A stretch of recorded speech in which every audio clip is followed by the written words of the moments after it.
Mr. President, a lot of your supporters are starting to turn against you. Hey, tell them to take a rest. Sir, can you please talk to them? They're really riled up. All right, give me that. Hey, relax, guy. South Park has always been ruthless, but this time it's something else. What used to be satire now feels like a cultural execution. In its latest episode, the show doesn't just lampoon political figures. It takes aim at Donald Trump's young, media-trained press secretary, Caroline Leavitt, and tears down everything she's built in the public eye.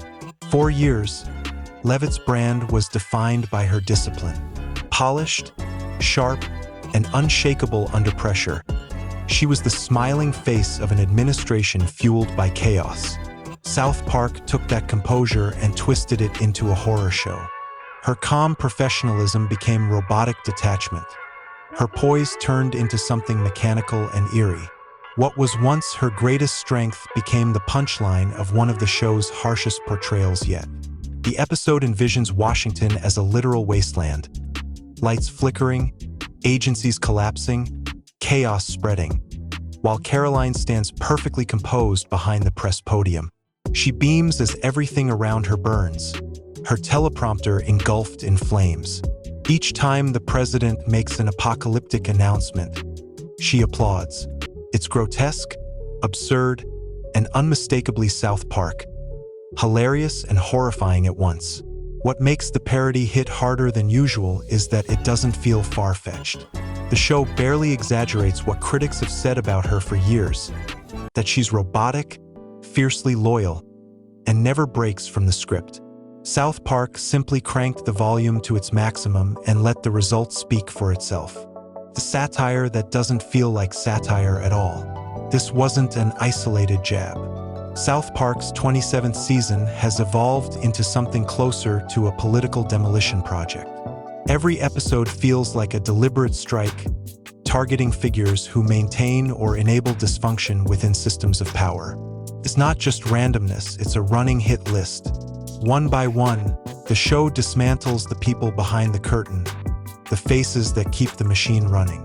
Earlier in the season, the writers portrayed a president stripped of dignity, wandering through a wasteland in delirium, and later twisted his image into a bizarre relationship with Satan, a grotesque metaphor for moral decay in politics. From there, the show picked off supporting players. Senators, advisors, bureaucrats, anyone complicit in propping up authority. J.D. Vance became a malfunctioning hype man, his dialogue looping like broken software. Brendan Carr, the real-life FCC commissioner, was reimagined as a zombie rubber-stamping every cursed tech innovation that crossed his desk.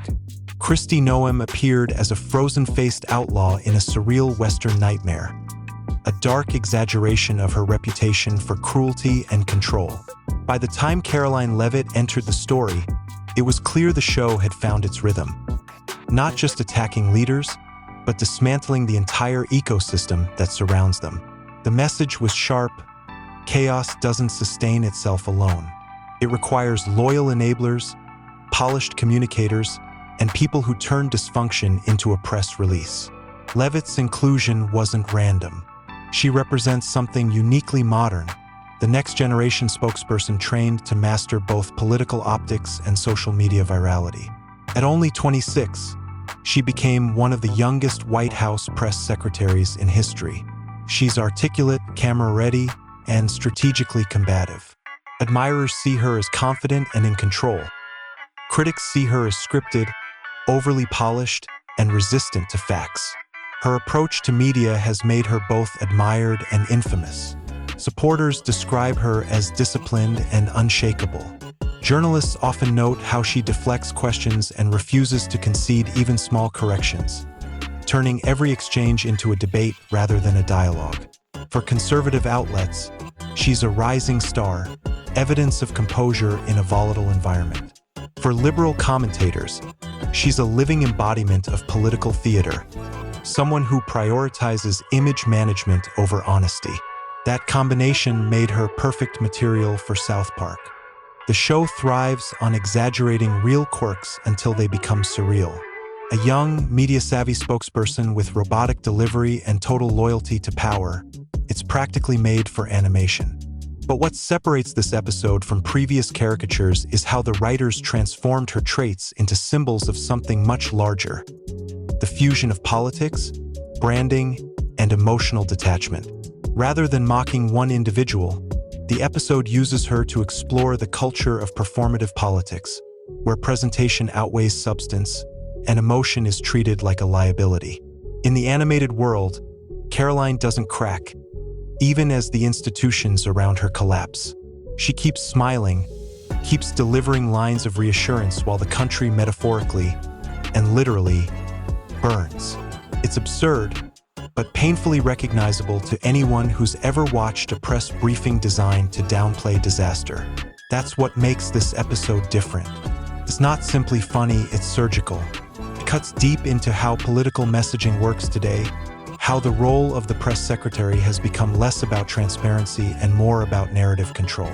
South Park uses exaggeration to show something real: the way language, charm, and composure can normalize dysfunction. By the time the episode reaches its midpoint, it's clear Caroline Leavitt isn't just a target. She's the thesis. She embodies the fusion of politics and marketing, the human version of a brand designed to withstand scandal by denying reality. Her animated counterpart isn't monstrous because she lies. She's monstrous because she never flinches. In the animated chaos of South Park's Imagine Washington, agencies fall apart, power flickers, and the machinery of government collapses. Yet the character modeled after Caroline Leavitt remains untouched, standing at the podium, calm and radiant, while everything burns around her. That image becomes the visual metaphor for the entire episode. A spokesperson who can smile through catastrophe, selling ruin as reassurance. The satire lands because it's exaggerated but still recognizable. Viewers have seen real clips of Leavitt holding her ground under pressure, defending controversial policies with unflinching poise. In South Park's hands, that strength becomes unsettling. Her digital counterpart speaks in perfect sound bites as the walls of the White House literally crumble. When disaster strikes, she doesn't react. She applauds. It's both ridiculous and believable, a perfect intersection of comedy and discomfort. The writers turn that composure into a running gag. Each time certain words are spoken: transparency, bipartisan, crisis. The cartoon version of Leavitt glitches, sparks flying from her head as she reboots into another polished catchphrase. It's absurdist humor, but it also works as a metaphor for a communication system that values control over sincerity. The show doesn't accuse her of being dishonest. It shows what happens when messaging becomes mechanical, when defending power is treated like a product launch. The most biting aspect of the episode is that it doesn't rely on fiction. South Park's parody draws directly from public perception. Her reputation for discipline, her reputation for brushing off correction, her ability to stay on message no matter how chaotic the circumstances. These are traits that have earned her respect among allies and criticism among opponents. But on screen, they transform into a symptom of something larger: the disappearance of authenticity in public life. The show's message isn't subtle. It argues that the danger isn't just in the people making destructive decisions, but in those who frame those decisions as victories. The smiling defender becomes more frightening than the chaos itself. Through humor, South Park captures a chilling truth about the media and politics in 2025, that optics can overpower reality, and that the ability to stay composed in disaster can be mistaken for competence. In this light, the episode becomes more than a jab at a single figure. It's a commentary on an entire system built around narrative management. The press room becomes a stage set, the teleprompter a symbol of denial, and the spokesperson a stand-in for every professional who keeps the illusion alive. The flames, the collapsing agencies, the flickering lights, all of it functions as visual shorthand for what happens when presentation replaces principle. The response online was immediate. Audiences called the portrayal both brutal and brilliant. For many, it was one of South Park's sharpest political episodes in years, not because of how far it went, but because of how close it felt to reality. Political satire has power when it exposes something people already suspect. And here, the suspicion is that communication itself has become performance, that sincerity has been replaced by repetition. Leavitt's depiction triggered a broader discussion about modern political branding. In an era when every press briefing is instantly dissected on social media, politicians and their teams often lean into over-rehearsed messaging. It's a survival mechanism, but it also makes them easy targets. South Park's caricature distilled that dynamic into one unforgettable image: a perfectly composed spokesperson applauding as the system collapses behind her. It's exaggerated, but it captures the essence of how public relations can drift into propaganda without anyone noticing. The show also touches on a deeper irony. In the pursuit of control, message discipline becomes self-destructive. The more tightly a communicator clings to the script, the easier it is to mock them as robotic or soulless. And once satire latches onto that image, it's almost impossible to shake.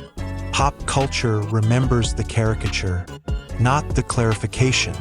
For Leavitt, the danger isn't in the ridicule itself. It's in the permanence of it. Once a figure becomes a meme, the line between real and fictional identity blurs. The show's exaggerated version of her, smiling through apocalypse, short-circuiting at the mention of honesty, risks defining her more powerfully than any real press appearance. It's a modern phenomenon. Public perception shaped more by parody than by policy. The episode's closing moments drive this home. After a sequence of chaos and absurdity, the animated Caroline continues to deliver scripted optimism as the world dissolves. It's funny, but it's also haunting. The writers don't offer resolution, just an image of unstoppable spin, still running even when everything else stops working. That image functions as a warning. It suggests that when power depends on perfect presentation, the truth itself becomes expendable. The press secretary, the influencer, the corporate spokesperson, they all risk becoming versions of the same archetype, smiling while the system burns. The larger takeaway extends far beyond one administration or personality. South Park is reminding viewers that satire works because it's rooted in truth. And the truth here is that in the digital era, political communication often feels indistinguishable from marketing. What used to be about informing the public has become about shaping perception. In that world, authenticity isn't a strength, it's a liability.